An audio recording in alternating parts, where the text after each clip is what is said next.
Hi guys, today I'm doing my best to do a video explaining the importance of how you hold your sticks and what you do with your hands, and the difference between someone that starts out and someone who has gotten to a point where they want to get more out of their play but they don't really know how. So if that's kind of where you are, that you're struggling with getting control on your doubles, maybe your speed seems like an issue, that you can't get as fast as you want to get, learning the correct way to hold, or a more effective way to hold, is super important. So what I've found is, and this is just all my opinion, so if you don't agree with me, then good for you, and some of it is stuff that I will have learned, and some of it is stuff that I've heard and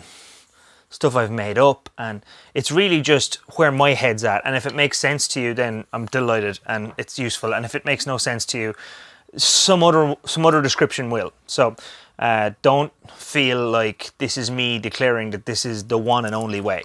There's my declaration of what's the word when you don't want to take responsibility for other people giving out to you. Sorry, I left a fan heater on, it's going to make noise.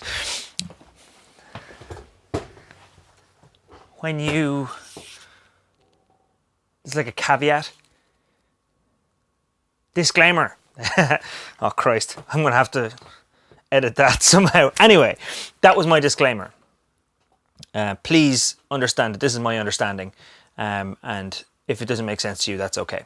So, what I have noticed is a lot of people, when they pick up their sticks for the first time, without even being told, will get very, very close to holding correctly. So it's the matchstick grip will usually be grabbed, like most things can be grabbed.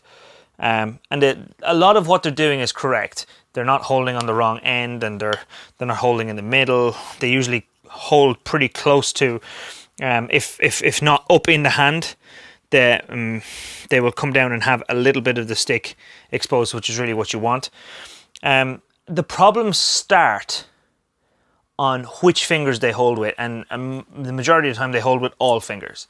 And sometimes, as they start to play, they stop holding with all fingers and they use their index finger to hold the tip of the stick or the top of the stick down and make it do exactly what they want.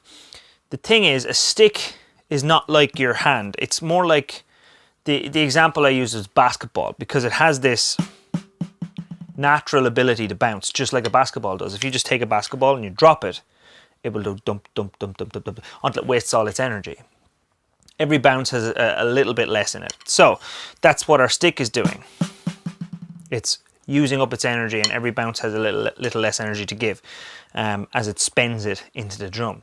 Now, if you think about how would you bounce a basketball, you don't hold the basketball and push it to the ground and lift it up, and push it to the ground and lift it up. That's not how you bounce a basketball. That's ridiculous for most people.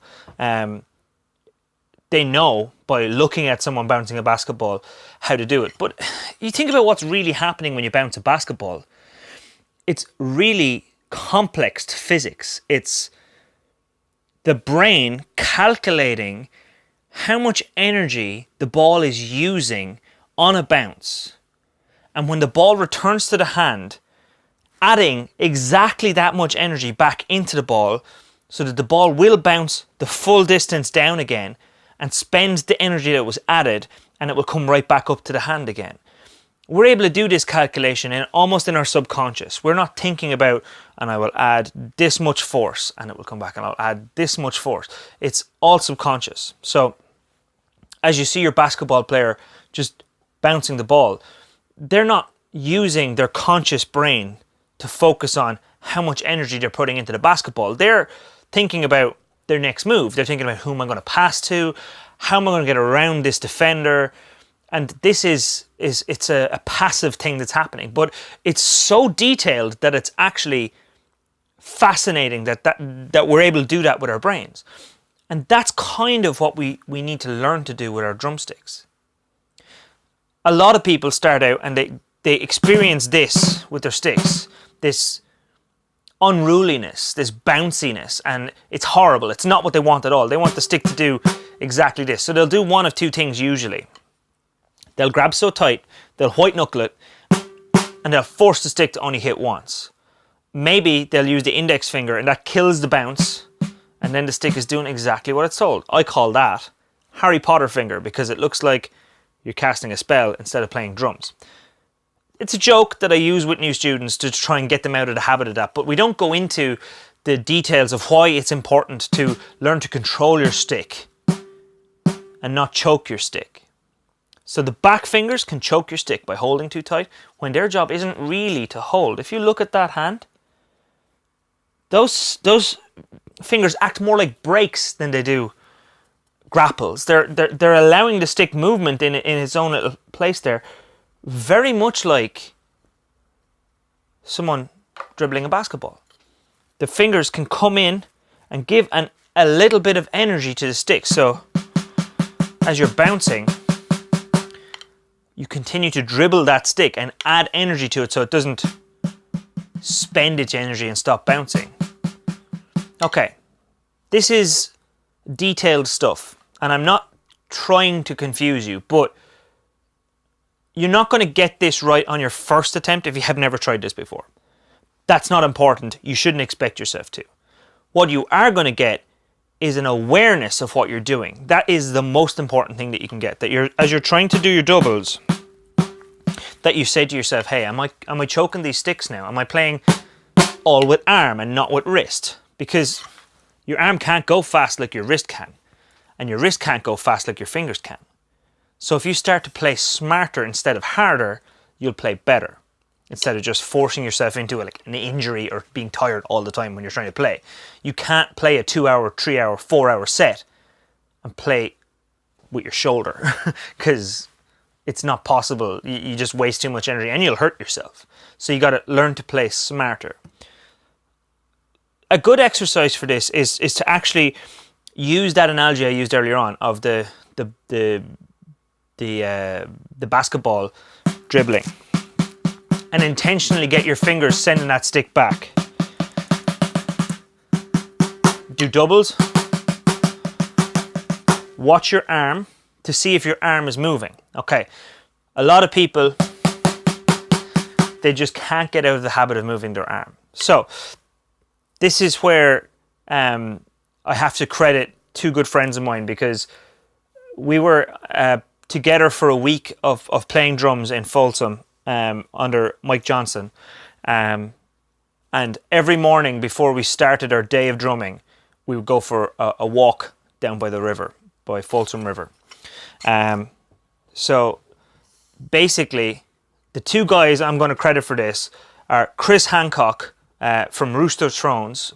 Chris makes custom-made drum thrones, and you got to check him out. He's amazing. And the second guy is Mike Schertenlieb. I've written down Mike's bands because there are so many, and I can't pronounce one of them.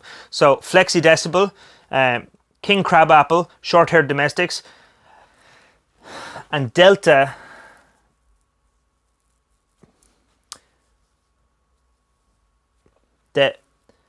Decalar Tones.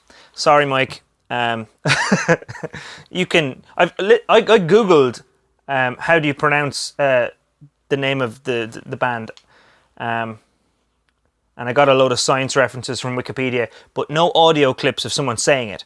So I did my research. It didn't work out. Anyway, Mike's in a bunch of bands, and Chris is an absolute don when it comes to making thrones and playing as well. He's an animal on the kit. Both of them are, and I'm like absolutely honored. Card full.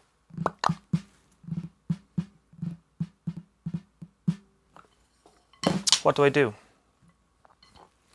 The card just filled. This is what happens when you give away your spare SD card and you use your other one to do it behind the scenes. sorry, my card filled up because I'm using a small one. So I was thanking the guys. They get credit for coming up with this idea. So we were walking around the path that's around the river, and we were all drumming on forearms like this. Now what this does is, this movement means you can't play with your arm. You can't physically play with your arm when you're playing on your arm. So moving your arm doesn't move the stick closer to your arm. You have to use your wrists and you have to use your fingers. See that? This inverted sticking, holding it backwards, is not something that we as a trio invented. The invention was the name, and I'm almost sure that Mike Schertenlieb came up with the the sentence. He said, it almost looks like raptor hands, because you're like, argh. So that stuck with me, and that's why the guys are getting credit on this, because all three of us are there, and that's where it came from. Raptor hands. It's amazing. You have to use your wrists. You have to use your fingers. It's hard as all hell. You shouldn't hit to the point where you're hurting yourself. That's not what it's about. It's about training your wrists. You don't have to play hard to train your wrists. It's about training your fingers. You don't have to play hard to train your fingers. You've got to get your fingers into the play. So start with singles. And you can be doing other things while you're doing this, going for a walk like we did. Just getting used to the concept that you can play with your wrists and not with your arms, not with your shoulders. All right. When you're able to do that, try any other rudiments. So doubles is the obvious next choice. And this is where the fingers really come in, because on single hits, it can be all in the wrists.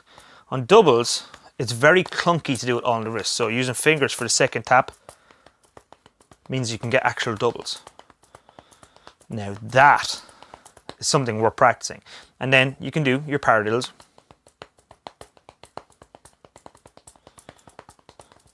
And it's class. And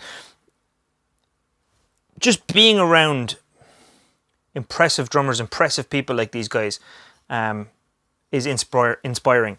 And that was where the phrase came from. The inverted sticking thing, like Mike Johnston had taught that before, and I'd seen it done other places too. That's pretty known, but the Raptor hands name for it, which is probably the coolest thing about it, is all us. So that's it, guys. I apologize for the janky video and the cut in the middle due to small SD card. I hope this was beneficial. Go check out the guys and their bands and their businesses, because they're beautiful human beings and deserve your love and support.